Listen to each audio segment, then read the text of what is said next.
Et l'observation, elle est fondamentale. Beaucoup de parents viennent me voir en m'apportant des problématiques. Et quand je leur dis « Ah oui, et comment il fait ça? À quel moment ça a commencé? De quelle manière ça s'est mis en place ?» Ben, j'en sais rien, moi. Ils n'ont pas observé leurs enfants.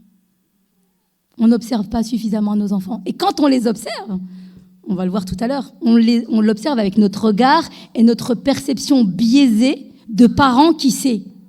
Donc on les regarde comme ça, des fois, un peu avec mépris, on se dit « Mais qu'est-ce qu'il fait? Pourquoi il fait ça?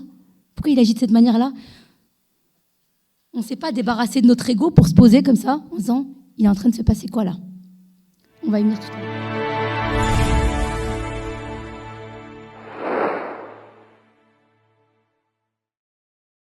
Je vous disais que les chercheurs en psychologie se sont posés plein de questions. Et en psychologie islamique, parce que oui, en fait, la psychologie moderne occidentale, elle n'a rien inventé. Je suis désolée de vous dire ça. La psychologie, elle est dans notre héritage depuis des millénaires.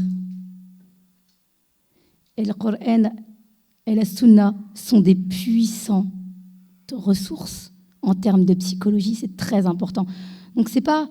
Ne pas confondre la psychologie islamique avec la santé mentale des musulmans. Ce sont deux choses différentes. La psychologie islamique est un référentiel dans lequel on se situe pour remettre et comprendre l'être humain du point de vue de la fitra, tel que nous l'a enseigné Allah subhanahu wa ta'ala, du point de vue de son nefs et des différents états du nefs. La psychologie islamique, c'est tout le référentiel par lequel on comprend l'être humain. La psychologie islamique, c'est un référentiel qui nous fait comprendre que l'être humain, ce n'est pas juste un esprit. On veut nous faire croire aujourd'hui que l'être humain est un esprit. On va appliquer des pensées positives et tout va bien aller. Où est notre âme? Où est notre cœur? Où est Ar-Ruh? Ce lien avec Allah, où c'est tout ça? On fait comme si ça n'avait jamais existé. Et nous, les musulmans, sommes les premiers à l'oublier, en fait, dans notre rapport à nous-mêmes et dans le rapport à nos enfants. Donc, je me permets de remettre ça... l'église ou la mosquée au milieu du village, comme on dit, parce que je pense qu'on l'oublie pas mal. Parmi ces questions, les chercheurs en psychologie islamique se sont posé une question. Quel est le premier facteur qui fait que la résilience, elle va pouvoir s'ancrer dans nos enfants? Sur quoi je dois agir en premier? Et du coup, ils ont construit une pyramide.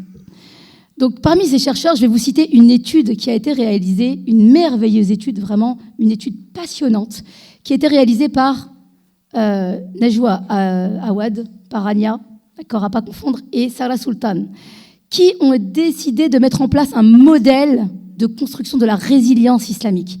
Tout en bas de cette pyramide, on ne va pas pouvoir faire malheureusement tous les étages, j'en suis navrée, l'occasion peut-être d'un autre séminaire, mais tout en bas se situe l'attachement à Allah subhanahu wa ta'ala. Qu'est-ce que ça signifie? Je ne peux pas construire une résilience, une acceptation aux épreuves, si mon enfant n'est pas attaché à Allah. Mais ils sont allés plus loin, ils ne sont pas arrêtés là. L'attachement à Allah subhanahu wa ta'ala, il dépend de quoi? Ils sont allés plus loin. Ils ont remarqué que l'attachement à Allah subhanahu wa ta'ala dépend de l'image qu'ils avaient, que nous avons d'Allah. On creuse encore un petit peu. Restez avec moi. La bonne image que j'ai, la bonne opinion que j'ai de mon Créateur, elle dépend de quoi? C'est la question qu'ils se sont posées. Désolée, c'était un petit piège. C'est la question qu'ils se sont posées. De quoi dépend la bonne image que nous... La bonne ou la mauvaise image? De quoi dépend-elle? Alors moi, je constate quelque chose. Encore une fois, dans la patientèle que je reçois, qui est à 90% musulmane, subhanallah, c'est que quand arrivent les personnes avec différentes problématiques, la plupart du temps, elles sont un petit peu interpellées quand je les questionne sur l'image qu'elles ont d'Allah. Quoi? Ah bon? On va parler de ça. On va pas parler de l'estime de soi et les techniques que vous allez me filer, tout ça? Non. Je leur dis non, je suis désolée de vous décevoir en fait. On va partir de là. Parce qu'à un moment donné, tout ce chemin, cette traversée du désert qui nous mène au mal-être psychospirituel. On revient aux sources, on fait comme si c'est... Non. On fait la politique de l'autruche? On reste superficiel? Je vous donne du paracétamol psychologique et on n'en parle plus? Ou alors on va aux sources et on s'aperçoit qu'à la base, il y a quoi? La mauvaise image. La mauvaise image. Et donc on s'est aperçu que cette mauvaise image, elle impactait très fortement ce sentiment de grande anxiété et de grande tristesse, dépression, qui pouvait s'installer chez les êtres humains, en fait. Mais on a voulu en savoir plus. Les chercheurs ont voulu en savoir plus. Comment exactement ça se passe, en fait? Et du coup, ils ont fait une étude, en fait, sur environ un échantillon de 700 musulmans au Canada. Et ils se sont aperçus de pas mal de choses. Alors d'abord, je voudrais juste, en fait, vous dire les différentes composantes de cette étude et la manière dont ils ont décortiqué ça. D'abord, ils ont voulu tester l'hypothèse qu'ils se sont dit « Ah, l'image d'Allah, elle vient de la transmission de nos parents et donc du style parental de nos parents. » C'est quoi un style parental? Je ne sais pas si ça parle à tout le monde, cette question du style parental, mais concrètement, l'approche que j'ai avec mes enfants, avec les enfants de manière générale, mais surtout les miens, le climat émotionnel que je mets en place à la maison, c'est-à-dire les attentes que j'ai, mais également la manière dont je communique, etc., ça a été synthétisé par les chercheurs, je vous la fais courte, en 4 styles parentaux. D'accord? Alors, il y a plusieurs traductions pour les noms des styles parentaux. Moi, j'ai gardé donc les 4, et je l'ai dit ainsi.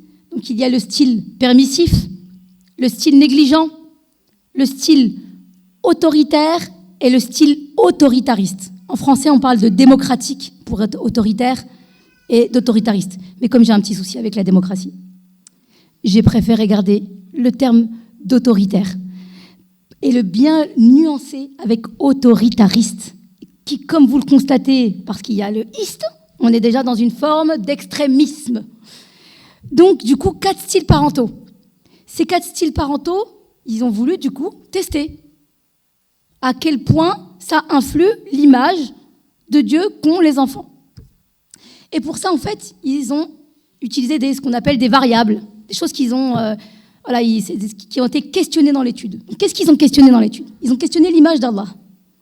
Quelles étaient les perceptions d'Allah? Est-ce qu'il était vu comme étant indulgent, bienveillant, serviable?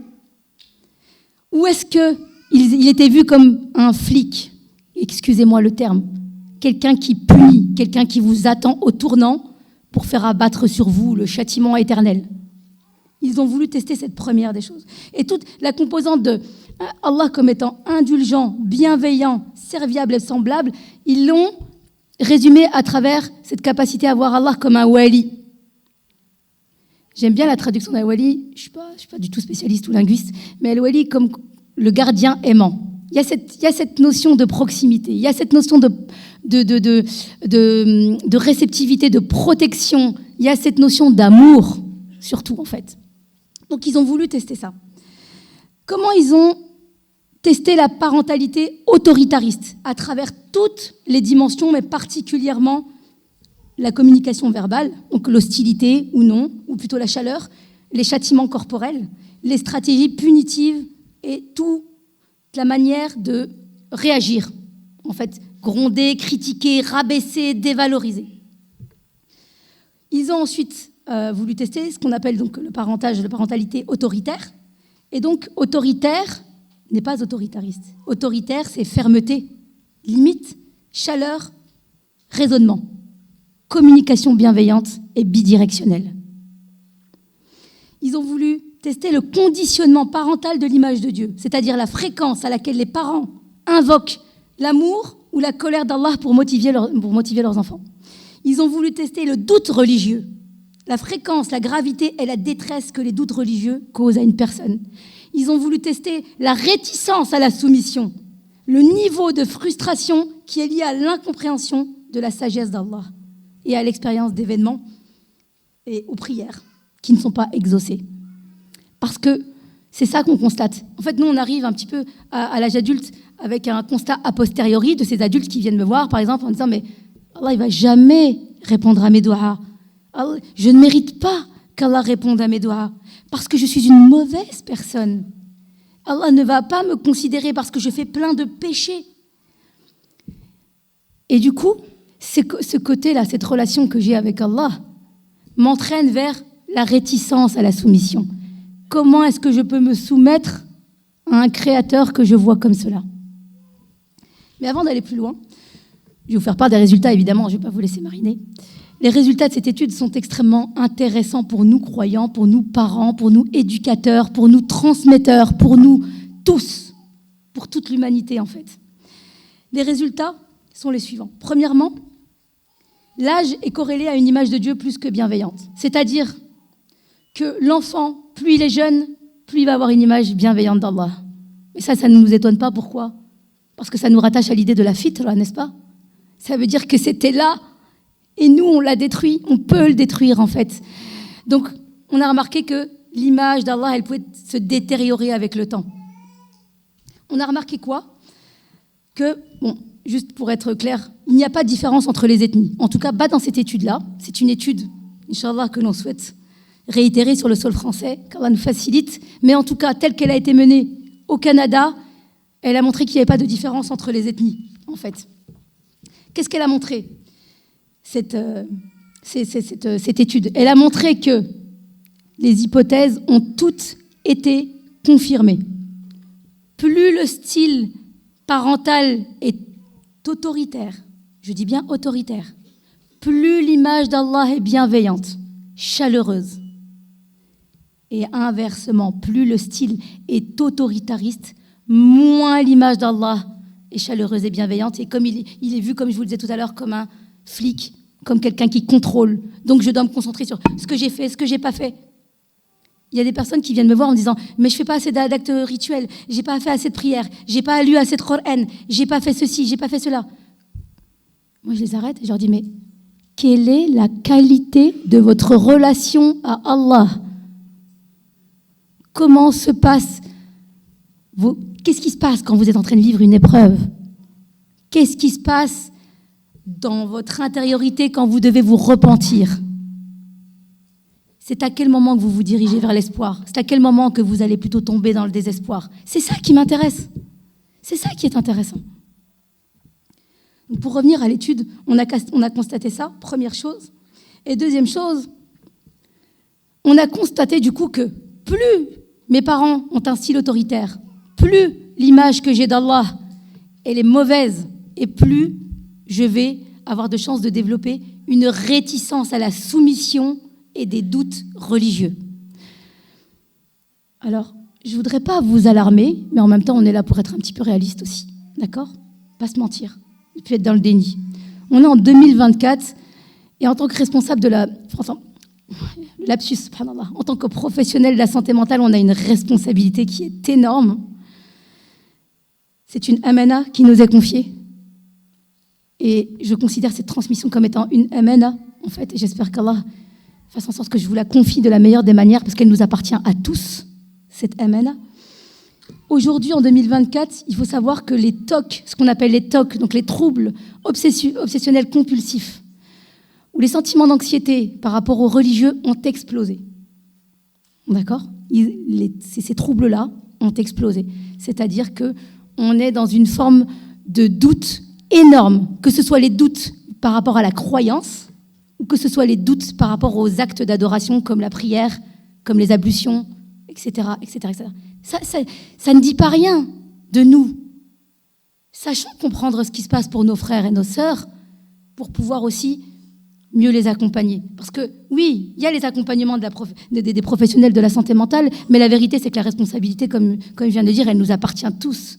Il nous appartient tous de remettre en place cette systémie communautaire qui est extrêmement importante dans la garantie de la santé mentale. Parce que si j'ai une mauvaise santé mentale, c'est ma foi qui est touchée. Et si ma foi est touchée, alors, qu'est-ce qui me reste? Qu'est-ce qui me reste quand mon référentiel de base pour pouvoir retrouver l'équilibre est touché? Mais il ne me reste pas grand-chose, en fait. Donc c'est important de se concentrer là-dessus aujourd'hui pour comprendre pourquoi ces troubles ont explosé. Parce que l'image qu'on a d'Allah, elle n'est pas bonne. Alors je vais vous dire quelque chose. Parfois je discute avec des parents, ancienne génération, qui me disent « Oui, C'est vrai que je punissais, je disais à mes enfants, si tu pries pas, tu vas aller en enfer. Si t'es pas une bonne personne, Allah va te punir, etc., etc. Mais d'abord parce que j'étais impuissant.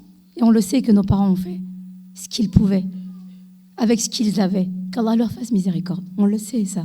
C'est pas la question, d'accord? Mais ils me disent, on n'avait pas le choix. Et en plus, mais quand même, ça a marché. Et là, je lui dis, non, Khalti, s'il te plaît, tu me dis pas que ça a marché. Avec la première partie, il n'y a pas de souci. Mais ne nous disons pas que ça a marché. Parce que moi, quand je reçois des personnes qui me disent, en fait, ça fait 30 ans que je suis dans une forme d'adoration qui est carrément superficielle. Il n'y a rien, Ouelou, du vide, forteresse vide. Citadelle, une apparence, tout est vide à l'intérieur. Je sens que je suis vide. Je ne suis pas rempli par la douceur de la foi, par la force de la croyance. Je suis vide. C'est pas un hasard. Subhanallah. Donc, de ces constats-là, il ne s'agit pas de s'apitoyer sur son sort, évidemment. Il ne s'agit pas non plus de culpabiliser qui que ce soit. Il s'agit de tirer des leçons pour nous, aujourd'hui, parents que nous sommes, pour agir sur cette résilience, et comme je l'ai dit, par cette voie royale qui est la bonne opinion d'Allah. Laissez-moi vous donner un petit exemple concret. Et c'est du vécu. Imaginez que vous avez un ado. Tout à l'heure, il y avait plein de questions sur les ados. On va y aller sur les ados. Vous inquiétez pas, on va en parler. Il n'y a aucun problème, Inch'Allah. Imaginez que vous ayez un ado, 12-13 ans. Vous lui avez promis une sortie avec ses amis. Tout bien, tout honneur. Halal.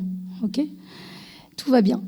Cet ado, arrive le moment de la sortie, il se précipite, il a mis ses affaires, tac, il y va. Et là, vous vous dites, mais en fait, il n'a pas fait sa salette. Et quand j'y pense, il n'a pas fait ses corvées. Alors oui, chez nous, il y a des corvées, hein, je vous le dis. Donc, on en reparlera ça aussi. Et là, vous vous dites, mais c'est même pas en rêve, tu vas sortir alors que tu n'as ni fait ta salette, ni fait tes corvées. Là, il y a deux options. En vérité, il y en a beaucoup plus, mais on est obligé de schématiser, sinon on ne peut pas comprendre. Deux options. Le parent autoritariste, qu'est-ce qu'il va faire? Mais t'as pas honte? Tu oublies Allah, c'est lui le plus important. Tu vas voir tes amis, c'est tes amis qui vont te sauver quand tu auras des problèmes. Hein? T'as pas honte? T'as cru que j'étais ta femme de ménage? Tu fais pas tes corvées? Le seul jour où t'es pas à l'école, on te voit pas, t'es avec tes amis? Nanani, nanana. Je pense que ça parle à beaucoup d'entre vous. Culpabilisation, dévalorisation. Et qu'est-ce qu'on est en train de faire? Douleur psychologique. Tout ça pour arriver à quoi? Tu sortiras pas. Ok. Deuxième version, parent autoritaire. Le parent autoritaire, comment il peut faire pour améliorer les choses, pour les faire de manière plus saine? J'ai vu, Zainab, tu m'as mâché le travail ce matin. J'ai vu, je reconnais, mon petit œil a vu, comme je faisais avec mon enfant quand j'étais petit. Mon œil a vu que tu n'as pas fait ta salette. Premier constat. Et mon œil a vu que la table d'il y a 3 jours, là, j'abuse, elle est encore là. Tu n'as pas fait tes corvées. Premièrement, le constat. Deuxièmement, j'ai aucun problème avec le fait que tu sortes. C'est d'ailleurs moi-même qui te l'ai proposé la sortie. Je serais très heureuse que tu puisses aller rencontrer tes amis. Qu'est-ce que je fais quand je fais ça? C'est pas juste pour le plaisir de dire des jolies phrases.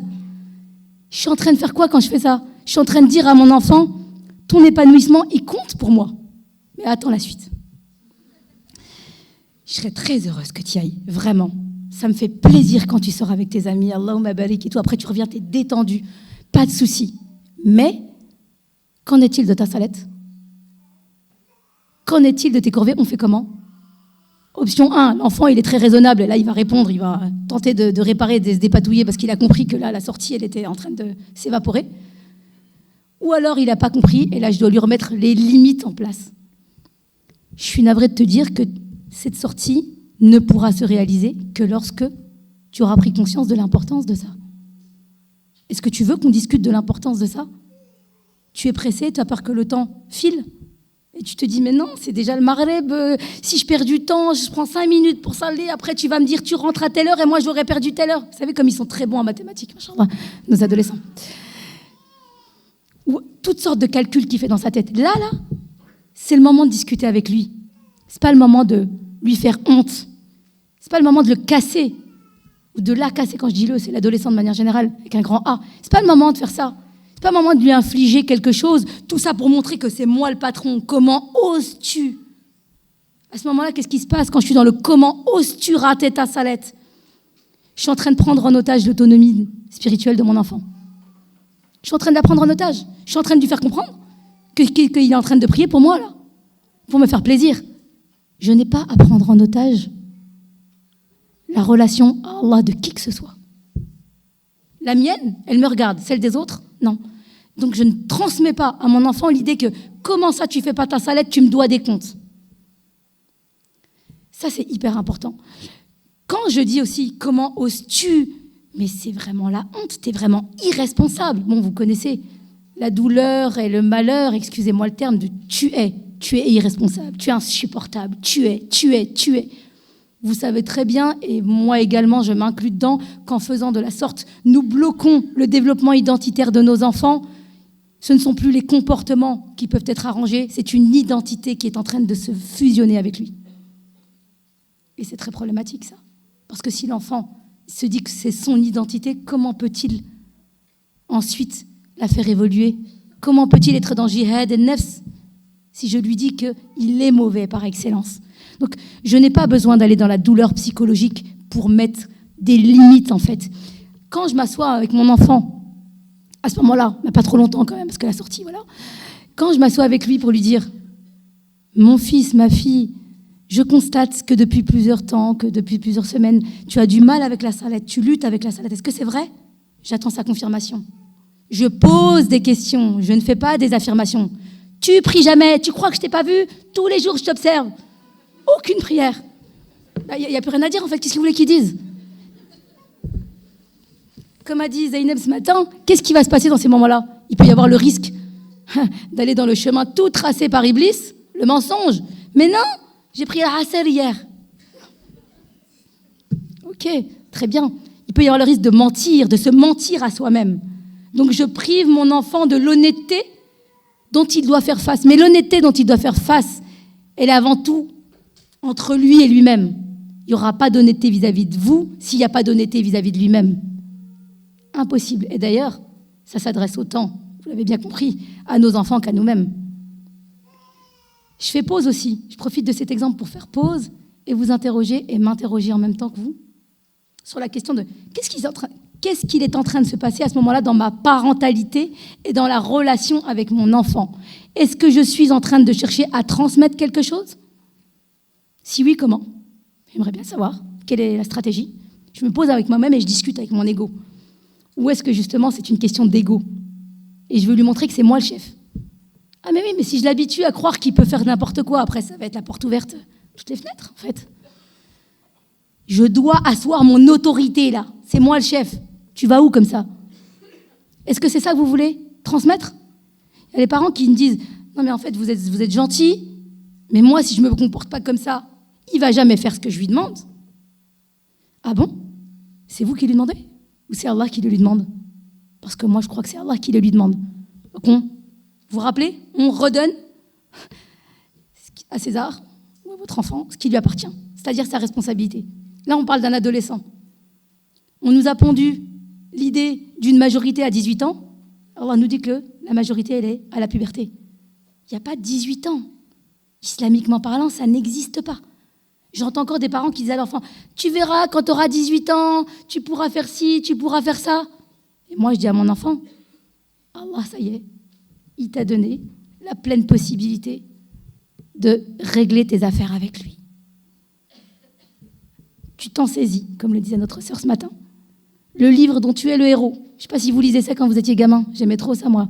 Les livres dont vous êtes le héros. On avait l'impression de décrire le truc. Bien évidemment, on n'écrivait rien, mais cette idée d'être pleinement actif comme ça. Ça y est, c'est ton temps maintenant. Qu'est-ce que tu veux en faire? Tu luttes avec Allah? Tu luttes? Tu sens qu'il prend moins d'importance dans ta vie? Viens, on en discute. Viens, on en discute, s'il te plaît. Viens. Je ne crie pas au blasphème dès que tu oses me dire que tu es en lutte. Ça y est, je suis en tachycardie, j'ai peur. Oh mon Dieu, ça y est, il va finir raté. Tout de suite. L'ego. Vous voyez comment l'ego nous redirige vers la peur? L'ego nous fait peur de tout. Parce qu'au moment où je m'assois moi-même avec mon ego, comme j'ai dit tout à l'heure, et je le pose en disant, écoute-moi bien, tu ne me fais pas peur. Allah, il est capable de tout. Allah, il sait tout. Tout est entre ses mains. Ce n'est pas toi qui guide tes enfants. Arrête de croire à ça. Un jour, il y a une personne qui est venue voir ma maman. Allah yarhamha. Et je me souviens que j'étais là, j'avais l'oreille tendue, et j'écoutais ce qu'elle disait. Elle se plaignait beaucoup. C'était ma maman avait toujours cette oreille attentive et bienveillante pour les personnes qui avaient besoin d'elle. Donc cette personne se plaignait de ses enfants, se plaignait. Ma mère écoutait. À un moment donné, la personne s'est arrêtée. Elle lui a dit, mais comment t'as fait pour éduquer 6 enfants dans le chemin d'Allah? J'ai trop aimé la réponse de ma mère. Je pense qu'elle est en partie une formidable cause dans ce que je suis. Elle lui a dit, déjà, t'en sais rien de ce qu'ils sont, mes enfants. Tu vois juste une apparence, premièrement. Deuxièmement, elle lui a montré le tapis de prière. Que la femme, elle la regardait avec des gros yeux, comme ce qu'il raconte. Salette. Elle salette. Demande à ton Créateur. Ça y est, c'est plus entre mes mains. On reprend la petite métaphore du départ. Le jardinier, il sème. Il arrose. Il fertilise. Il garantit ces conditions-là. Et c'est tout. C'est déjà pas mal. Parce que vous voyez bien que déjà ça, on a du mal. Le reste, c'est entre les mains d'Allah. Je me remets humblement entre les mains de mon Seigneur qui est capable de toutes choses. Pour revenir à notre exemple, il y en a des milliards d'exemples comme ça, des situations du quotidien, on est bien d'accord. Dans ces moments-là, je dois m'arrêter et me poser des questions. Quelle est l'image d'Allah que j'ai intériorisée moi en tant que parent, pour commencer? Quel est mon héritage émotionnel? Implicite ou explicite? Parce que les parents ne pensent pas suffisamment à l'implicite. Quand je parle d'Allah, comment est mon visage? Quand je prie, comment je me comporte? Quand je parle de Rahma, quand je te vois faire une bêtise, comment je me comporte? Quelle est mon image? Quel est mon héritage émotionnel et spirituel?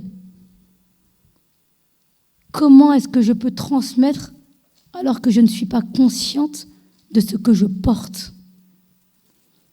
Vous le savez très bien, je pense que vous le savez. Les enfants n'écoutent pas. N'écoutent pas ce que vous dites. Ils écoutent ce que vous faites, ce que nous faisons, tous. Ils sont des grands observateurs. Il y a un rituel que j'aime beaucoup faire avec mes enfants. Je ne sais pas si on aura le temps d'en parler, mais les rites de passage. Inch'Allah, un jour, les sœurs, faites-nous un séminaire sur les rites de passage. Allah yajazikum bi khair. Nous sommes dans une telle décadence de la transmission parentale, on a oublié ce que c'était les rites de passage. J'ai un rituel à la maison et je vous encourage à en mettre plein des rituels en place. Des rituels qui ont du sens. Des rituels où vous avez impliqué vos enfants de préférence. Un rituel à la maison, en fin de semaine, où justement chacun d'entre nous se raconte quelles ont été nos difficultés, pourquoi ça a été difficile, qu'est-ce qu'on a mis en place ou qu'est-ce qu'on n'a pas pu mettre en place, et on partage. Parents et enfants. Et ce n'est pas parents tout sachant versus enfants qui ne sait rien. Certainement pas. Enrichis-moi de ton regard et apprends aussi de moi. Nos enfants prennent de nous quand il y a ce sentiment d'amour. C'est l'amour, c'est la qualité de la relation avec mon enfant qui fait que je deviens un transmetteur privilégié. C'est l'amour et la confiance qu'il a en moi qui vont lui permettre d'entendre de moi. Quand j'entends des enfants qui viennent me voir et qui me disent « je n'ai pas confiance en mon parent »,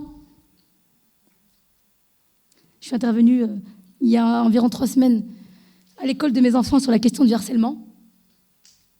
Et à ce titre, j'ai reçu plusieurs enfants. Et je leur ai posé la question, tu en as parlé à tes parents? Non. Pourquoi? J'ai pas confiance. Oh, ça me brise le cœur. Ça me brise le cœur d'entendre ça.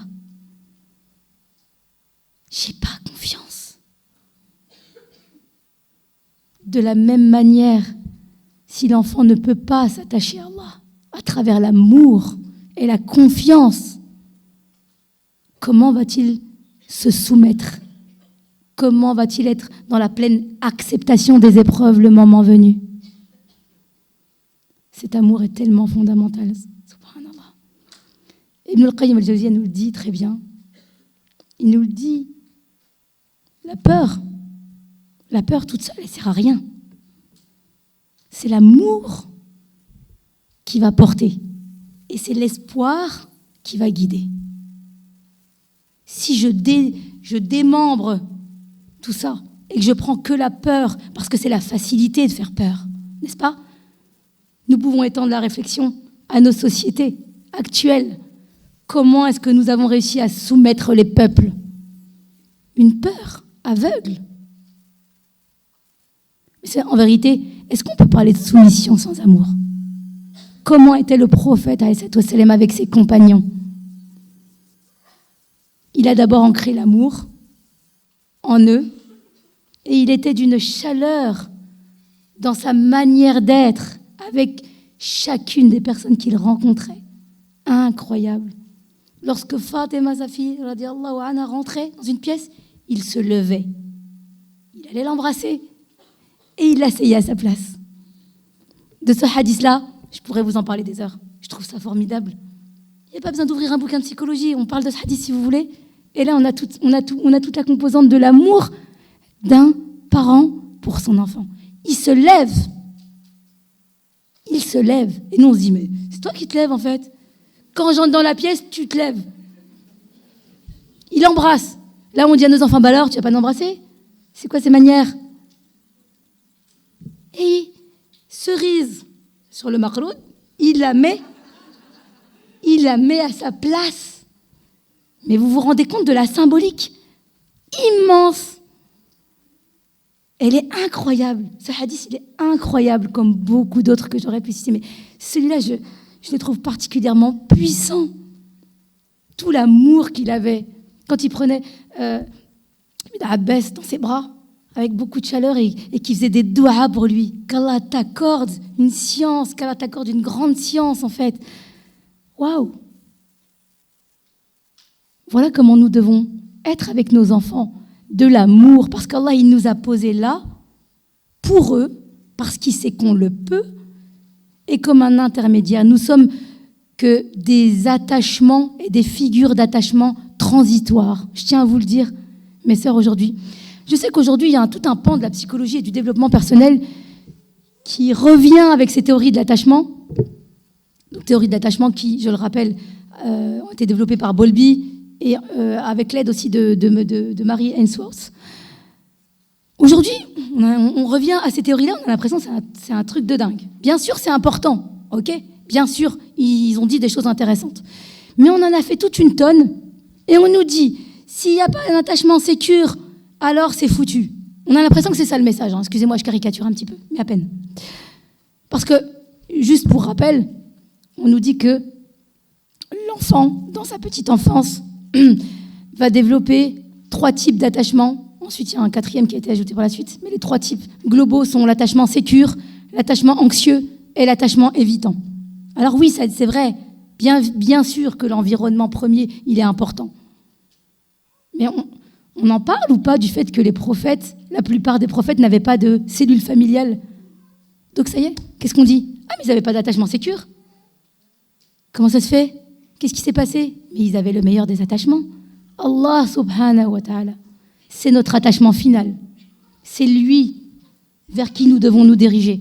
C'est lui vers qui nous devons diriger nos enfants. Arrêtons de mentir à nos enfants en leur disant, tu sais, je t'aime tellement, je serai toujours là pour toi. C'est faux. C'est faux. Je ne serai pas toujours là pour toi. Un jour, je ne serai plus là. et tu devras te diriger vers celui qui t'a créé. Inna lillah wa inna ilayhi raji'un. Dirige-toi vers celui qui t'a créé.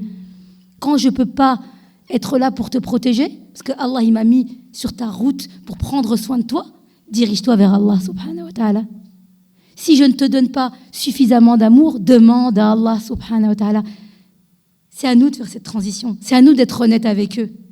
De ne pas leur mentir et de ne pas nous mentir à nous-mêmes parce que nous avons décidé que nos enfants nous appartenaient et qu'ils étaient une finalité.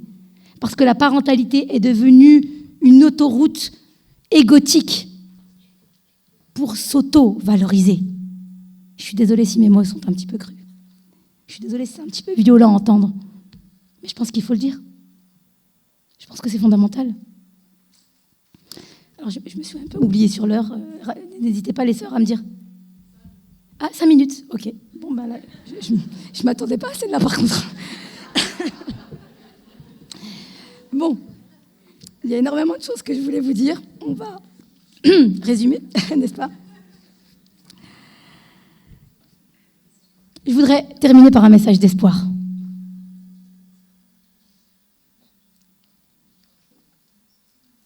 Je sais que parfois les luttes, elles sont difficiles. Peu importe la structure de notre cellule familiale, qu'on soit divorcé ou famille monoparentale, je voudrais vous adresser un message d'espoir.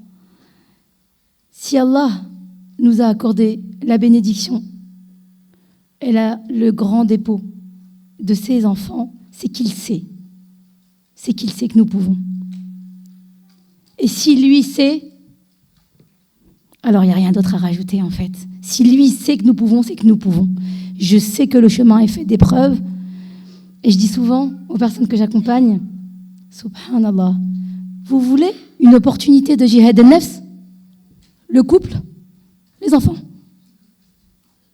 Ah, la moitié de la foi, tout ça, on y vient. Tu veux compléter? Bismillah, jihad al-nafs, plus. Les opportunités, elles sont incroyables.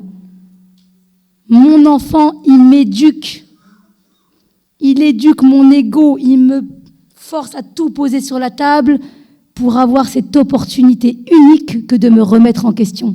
Et celui ou celle qui a l'opportunité unique de se remettre en question, quel ni'ama, quel bienfait. Il est là le message d'espoir. Je ne vais pas vous dire tout va bien aller. C'est pas mon style. Désolée. Je vais vous dire ayez de l'espoir. Profitez du jihad al-nafs. Remettez-vous-en à Allah et n'oubliez pas que tout cela n'est pas une finalité. Pour votre écoute.